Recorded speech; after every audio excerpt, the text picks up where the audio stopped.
సంక్రాంతి పండక్కి తన బ్యానర్ పై game changer సంక్రాంతికి వస్తున్నాం చిత్రాలను ప్రేక్షకుల ముందుకు తీసుకొచ్చారు ప్రముఖ నిర్మాత దిల్ రాజు. గేమ్ చేంజర్ ఆయనకు షాక్ ఇచ్చిన వెంకీ అనిల్ రావిపూడి కాంబోలో వచ్చిన సంక్రాంతికి వస్తున్నాం మూవీ ఆయనకు కాసుల వర్షం కురిపించింది. ఈ సినిమా ఊహించిన దానికంటే పెద్ద హిట్ కావడంతో సక్సెస్ మీట్లతో దిల్ రాజు ఉత్సాహంగా కనిపించారు. ఇదే సమయంలో దిల్ రాజు ఇళ్లు, కార్యాలయాలపై ఇన్కమ్ ట్యాక్స్ అధికారులు రైడ్ చేయడం కలకలం రేపింది. దిల్ రాజుతో పాటు పలువురు నిర్మాతలు, దర్శకుల ఇళ్లలోనూ ఐటీ రైడ్స్ జరిగాయి. అయితే ఐటీ సోదాల అనంతరం దిల్ రాజు గుండె తరుక్కుపోయే బాధను వెళ్లబుచ్చారంటూ సోషల్ మీడియాలో ఓ పోస్ట్ వైరల్ అవుతోంది. అదెంతవరకు నిజమో ఇప్పుడు చూద్దాం.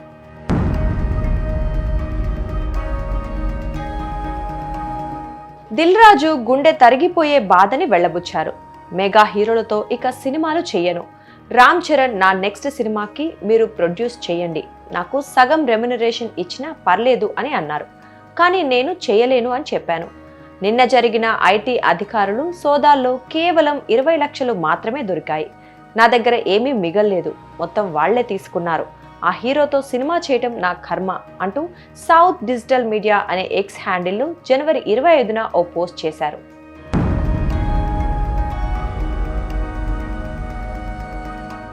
మెగా హీరోలతో ఇకపై సినిమాలు చేయనని దిల్ రాజు చెప్పారు. రామ్ చరణ్ నెక్స్ట్ మూవీకి సగం రెమ్యునరేషన్ తీసుకుంటానని చెప్పినా ఆయన చేయలేనని చెప్పారు.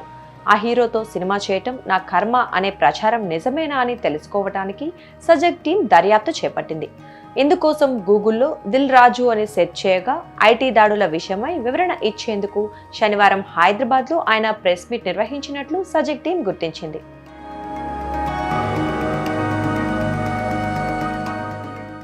ఈ ప్రెస్ మీట్లో దిల్ రాజు మాట్లాడుతూ 2008లో ఐటీ శాఖ తన నివాసంలో సోదాలు నిర్వహించిందని, దాదాపు 16 ఏళ్ల తర్వాత మళ్లీ ఇప్పుడు సోదాలు జరిగాయన్నారు.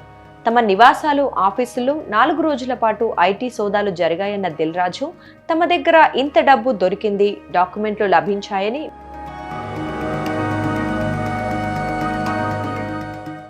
మీడియాలో కథనాలు వచ్చాయని, ఇందులో నిజం లేదన్నారు.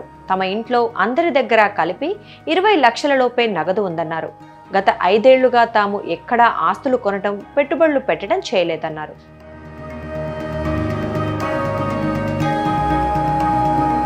ప్రొడక్షన్, డిస్ట్రిబ్యూషన్, ఎగ్జిబిషన్ వ్యవహారాలు ఎలా ఉంటాయనే వివరాలను ఐటీ అధికారులు సేకరించారన్నారు. 81 ఏళ్ల తన తల్లికి 19వ తేదీన దగ్గు, జలుబు ఎక్కువ కావడంతో హాస్పిటల్కి తీసుకెళ్లినట్లు వెల్లడించారు. లంగ్స్ ఇన్ఫెక్షన్ వల్ల హాస్పిటల్లో చేర్పిస్తే మీడియాలో హార్ట్అటాక్ అనే వార్తలు వచ్చాయన్నారు. ఐటీ అధికారులు సోదాలు నిర్వహించడం అనేది ఓ సాధారణ ప్రక్రియ అని దిల్ రాజు తెలిపారు.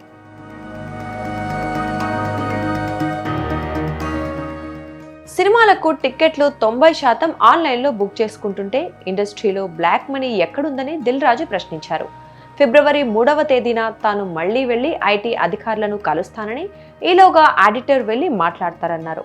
ఈ ప్రెస్ మీట్లో ఆయన గేమ్ చేంజర్ సినిమాతో నష్టాలు వచ్చాయని గాని, మెగా హీరోలతో ఇకపై సినిమాలు చేయనని కానీ ఎక్కడా చెప్పలేదు. మీడియాలో వచ్చిన కథనాల్లోనూ ఇవే అంశాలను ప్రస్తావించారు. సోషల్ మీడియాలోనూ ఎక్కడా యూజర్ క్లెయిమ్ చేసిన విషయాలు కనిపించలేదు.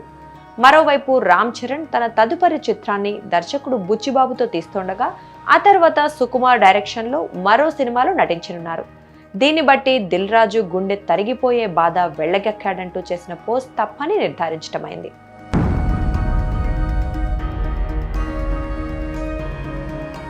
దిల్ రాజు ప్రెస్ మీట్ మొత్తంలో ఎక్కడా తన బాధను వెళ్లగక్కలేదు. గేమ్ చేంజర్ సినిమా గురించి, మెగా హీరోల గురించి ఆయన నెగిటివ్ గా మాట్లాడలేదు. కేవలం ఐటీ దాడుల గురించే ఆయన వివరణ ఇచ్చారు. ప్రెస్ మీట్ తర్వాత ఆఫ్ ది రికార్డ్ గా ఇలా ఆవేదన వెళ్లగక్కారంటూ జర్నలిస్టులెవరూ కూడా చెప్పలేదు. దీన్ని బట్టి ఇది తప్పుడు ప్రచారమని తేల్చటమైంది.